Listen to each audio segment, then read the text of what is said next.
എല്ലാവർക്കും സ്വാഗതം. ഇന്ന് ഞാനൊരു നാടൻ വിഭവമായിട്ടാണ് വന്നിരിക്കുന്നത്. കാച്ചിൽ വെച്ചിട്ടുള്ള ഒരു കറി. നല്ല ടേസ്റ്റി ആയിട്ടുള്ള കറിയാണ്. അപ്പോൾ നമുക്കിത് എങ്ങനെയാണ് ഉണ്ടാക്കേണ്ടതെന്ന് നോക്കാം. അതിന് വേണ്ടിയിട്ട് ഞാനിവിടെ ഒരു ചെറിയ കാച്ചിൽ ചെറിയ കഷ്ണങ്ങളാക്കി ഇങ്ങനെയുള്ള ചെറിയ കഷ്ണങ്ങളാക്കി മുറിച്ച് വെച്ചിട്ടുണ്ട്.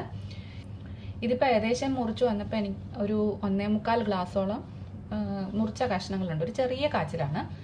പിന്നെ നമുക്ക് വേണ്ടുന്നത് 1/4 കപ്പ് തേങ്ങ ചിരകിയത്, ഒരു 4 ചെറിയ ഉള്ളി, അതിൽ 2 എണ്ണം തേങ്ങയുടെ കൂടെ അരയ്ക്കാനുള്ളതാണ്, 2 എണ്ണം കടുക് താളിക്കുമ്പോൾ അരിഞ്ഞ് ചേർക്കാനുള്ളതാണ്, പിന്നെ ഒരു പച്ചമുളക്, ഒരു 1/2 ടീസ്പൂൺ മഞ്ഞൾപ്പൊടി, ഒരു 1/4 ടീസ്പൂൺ മല്ലിപ്പൊടി, പിന്നെ കടുക് താളിക്കാൻ വേണ്ടിയിട്ട് കടുക്, വറ്റൽമുളക്. ആദ്യം നമുക്ക് ഈ കാച്ചിലൊന്ന് വേവിച്ചെടുക്കണം. കുക്കറിൽ വെച്ചിട്ട് നമുക്ക് വേവിച്ചെടുക്കാം. അതിന് വേണ്ടിയിട്ട് ഈ കാച്ചിലും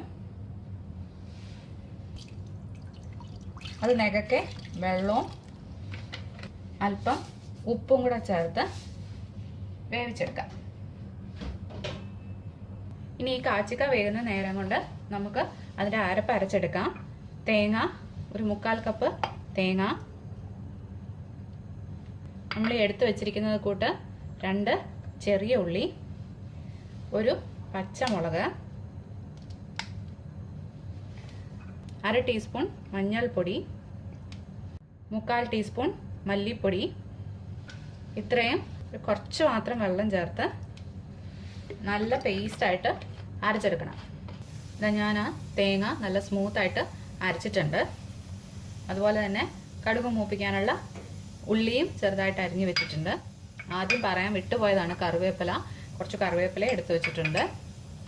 നമ്മുടെ കാച്ചിൽ വെന്തോന്ന് നമുക്കൊന്ന് നോക്കാം. നമ്മുടെ കാച്ചിൽ നല്ല വെന്ത് ഉടഞ്ഞു വന്നിട്ടുണ്ട്.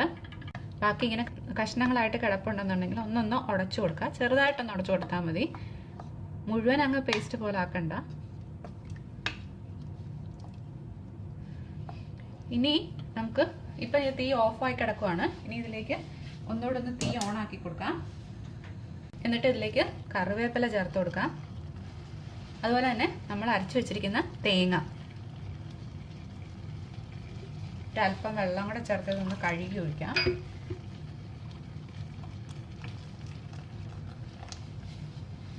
ഇനി ഇത് നല്ലപോലെ ഒന്ന് ഇളക്കി കൊടുക്കാം.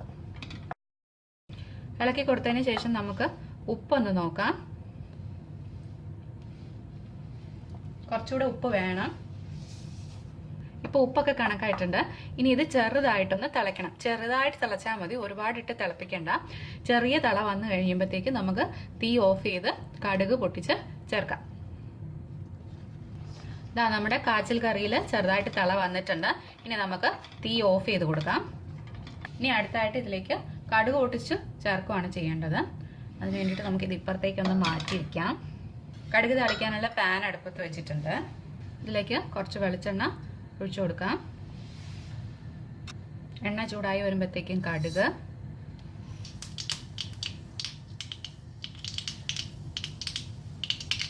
ചെറിയ ഉള്ളി,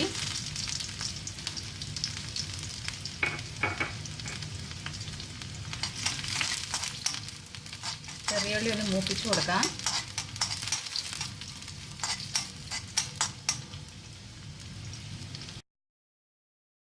പകുതി മൂത്ത് കഴിയുമ്പോഴത്തേക്കും 1-2 വറ്റൽമുളകും കൂടെ ചേർത്ത് കൊടുത്ത് മൂപ്പിക്കാം. തീ ഓഫ് ചെയ്തിട്ട് ഇത് നമുക്ക് നമ്മുടെ കാച്ചിൽ കറിയിലേക്ക് ചേർത്ത് കൊടുക്കാം.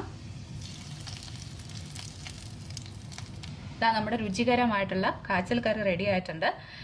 ഇത് നമുക്ക് ചോറിൻ്റെ കൂടെയൊക്കെ കൂട്ടാൻ നല്ല കറിയാണ്. ഈ കറി ഇരിക്കും തോറും ചെറുതായിട്ടൊന്ന് കുറുകും. അപ്പം നിങ്ങൾക്ക് എന്തേലും കറിക്ക് നീട്ടം വേണോ അതിനനുസരിച്ചിട്ട് വെള്ളം ചേർക്കാൻ ശ്രദ്ധിക്കണം. അപ്പോൾ എല്ലാവരും ഇത് ട്രൈ ചെയ്ത് നോക്കണം. ഇഷ്ടമായെങ്കിൽ ലൈക്ക് ചെയ്യാനും സബ്സ്ക്രൈബ് ചെയ്യാനും മറന്നു പോകരുത്. അപ്പോൾ ഇനി വേറൊരു റെസിപ്പി ആയിട്ട് കാണുന്നത് വരെ ബൈ ബൈ.